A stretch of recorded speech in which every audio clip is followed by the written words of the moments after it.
Severance.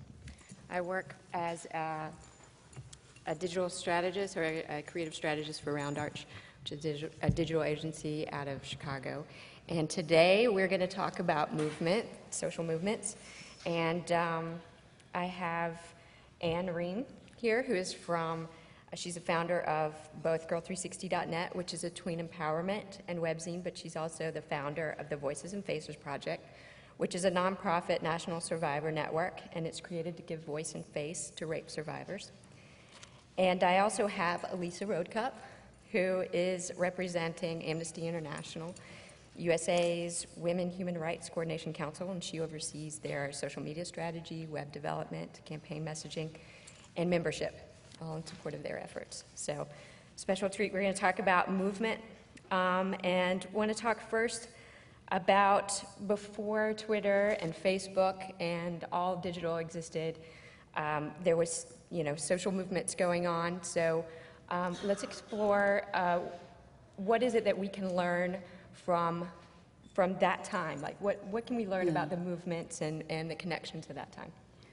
I think one of the really fascinating things that people lose when they think about social movements historically is how strategic some of the most powerful social movements actually were. And there's this sense when you follow history that they emerged organically or spontaneously, and yet when you get to know movements and history a little bit better, a great example would be Rosa Parks and the Montgomery bus boycott. The decision for her to be the spokesperson for that movement was not spontaneous. It was a decision made because she'd be a powerful and compelling face for the movement, that she had a personal history that would actually reflect well on the goals of civil rights. And so the NAACP really chose her, and in fact didn't choose a handful of other folks who were willing to make a similar statement. And we lose that in our assessment of history, and yet I think what it tells us about social movements is even way back before we were talking about marketing strategy, or we were talking about strategy, people were strategists. Which is one of the things that I think is really fascinating, and that we can learn that the perception and the fact that it was strategic doesn't in any way reflect or say that it wasn't real, that it wasn't important, that it doesn't matter. Strategy is actually necessary in social movements as much as it can sometimes be something people don't want to nod to. Well, I love this question about old school social movements because it requires us to think about the distinction of old school and new school or social media. And I think we have a responsibility to have awareness of the history of social movements, to be informed about what kind of tactics were utilized, what was the strategy that was implemented at that particular moment in history that was right for that moment. And I love the reference to the civil rights movement. And in my work with Amnesty International, we recently took on a case of a gentleman named Troy Davis. And I'm sure many of you are very familiar with this case. It was ultimately heartbreaking, but what happened with an amnesty is that on an historic level, our membership began to mobilize around the story of an individual who was sentenced to execution. And what happened and what we saw was this integration of old school methods of social protest, like marching. In Atlanta, the night before his execution, there was a march down to Ebenezer Baptist Church in Atlanta and a prayer vigil on his behalf. And in all my years of working with Amnesty, I'd never seen individuals come together in a spiritual space to pray in my work with Amnesty. But aside from that, 600,000 petitions were taken to the Georgia Board of Paroles and Pardons and delivered on the front doorsteps. So there was a very much an old school way of protest and bringing awareness to this issue, while at the same time people were going crazy, hundreds of thousands of people taking action online through Amnesty's website. So I think that we have a responsibility to be aware of the history of social movements and to apply those in a culturally and contextually relevant way when it comes to our marketing around social justice issues. There's also, I think that's such a powerful example, because the one constant in social movements that have been compelling and effective is stories. You know, that people can understand social justice issues in some ways the very same way that we understand individual experience or brands or products, but they don't mean anything to us too often until they're connected to a personal story. So long before, the fascinating opportunity with a case like that, I think, is how do you take a very heartbreaking, specific story about one individual and find a way to say to the world, this story is a symbol of something greater and larger, and it has to encourage us to act on behalf of all people's stories that look and feel like this. And that's always I think, whenever you're storytelling, you know, our project is a documentary project, and a lot of what we try to do is get the issue of sexual violence and trafficking to feel real, to make those statistics and facts real and compelling by finding voices and faces that make that real. But the challenge always is to pull people away from fixating too much on a single story, and to use a single story to pull people back, you know, to pull people back so they can look more broadly. And that is a strategic challenge. So what about, in just quickly, in practical terms, how has digital changed how we've approached that? I mean, when I think of digital, I think two of the challenges that I think are most significant with storytelling is the accessibility of the stories. What does it mean? What would it have meant in the 60s, for example, to share the story of a victim of sexual violence in Ebenezer Baptist Church? Would be an interesting example. Someone to stand up and give testimony, versus what it is like now, what it was like now for our documentary project to see these stories go online, and to know that women in regions where historically there's a far greater level of oppression, where women risk their lives if they're talking about sexual violence and torture, they're seeing these stories online. They're exposed to these stories digitally in a way that compels them to act. But what are our ethical obligations in terms of knowing that the stories we're telling in the United States have global implications? So I think one of the first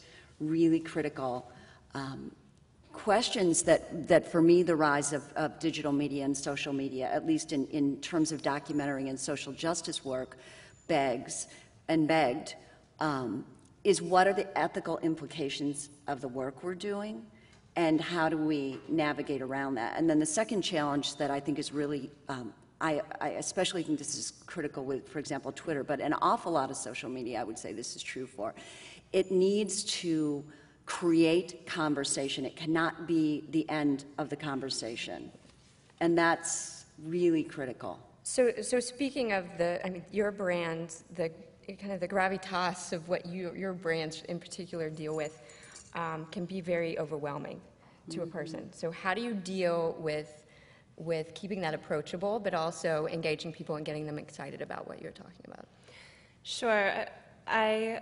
I always think about the term compassion fatigue when I'm presented with this question, and it's something that we always come up against because we see thousands and thousands of images of suffering every day. And so we have a tendency to tune out or to become numb to this. So there is a very sort of important and sensitive way to bring issues of human rights to the public fore in a way that is approachable and not overwhelming, like you were saying. So many times, if you'll look at Amnesty's website, we'll have a very graphic image of a human rights violation, like the image of the man in his underwear with his hands tied behind his back, blindfolded, standing on a box.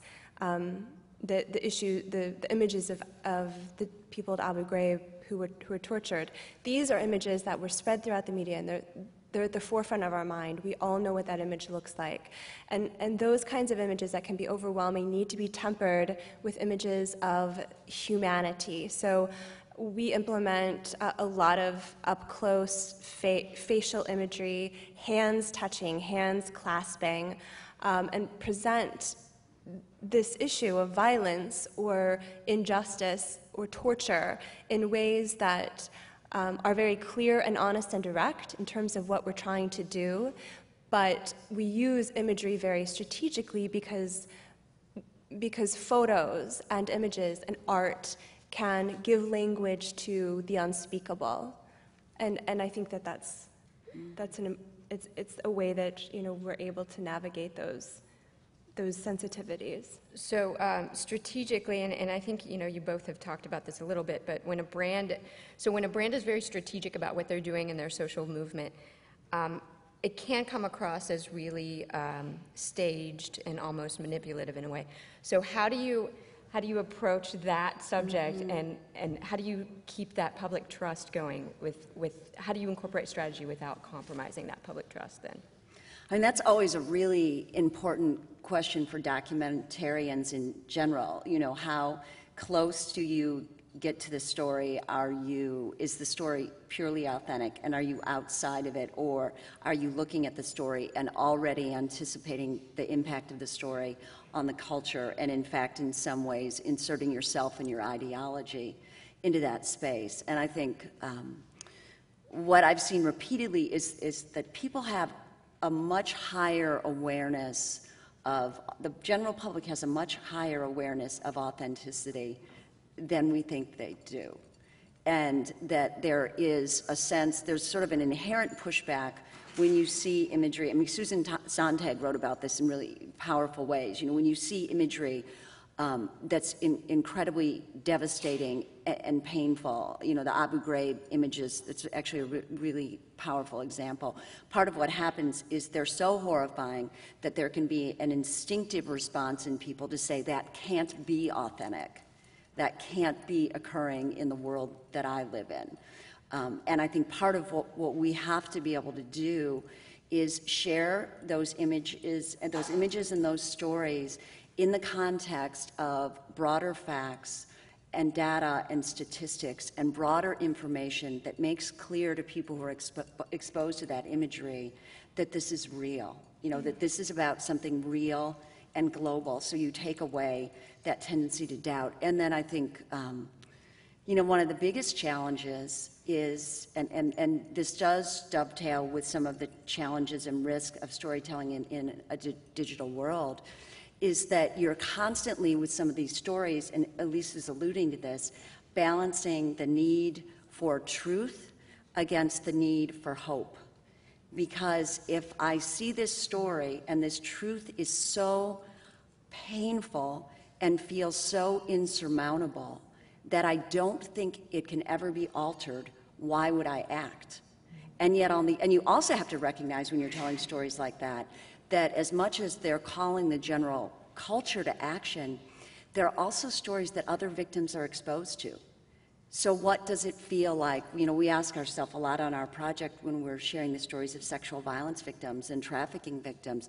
What does it feel like for someone who's just lived through this violence to be exposed to that story, if what that story says to her is, I'll never get over this, right, or this has permanently altered my world? So I think the whole process of conveying these messages demands that you're hyper-conscious every step of the way, and that when you make choices that create risk, or when you make a choice to be a part of a movement where people can get hurt, that you know what the risks are, that you don't pretend the risks don't exist. And Anne, to your point of storytelling, and with Amnesty International, and this also goes back to the initial question of how has digital media transformed the way we communicate. So Amnesty was founded 50 years ago, and our annual letter writing campaign, many people would have thought that it would have fallen off the face of the earth by this point, because who does snail mail anymore, right? But every year, consistently, and for the month of December right now, we're gearing up for our annual letter writing campaign, and it's a very successful way of bringing a way for individuals to engage directly, but then also social media has enabled people to take action on human rights in real time. So what used to take 2 weeks or more for a letter to go from the U.S. to Argentina now is done digitally. So social media has transformed the way that human rights is able to come to the fore of social awareness. It's perfect music that ending. I hoped we'd had time for questions, but if you have any questions, either tweet to one of us or some of you out there can come talk to us afterwards. So thank you. Thank you.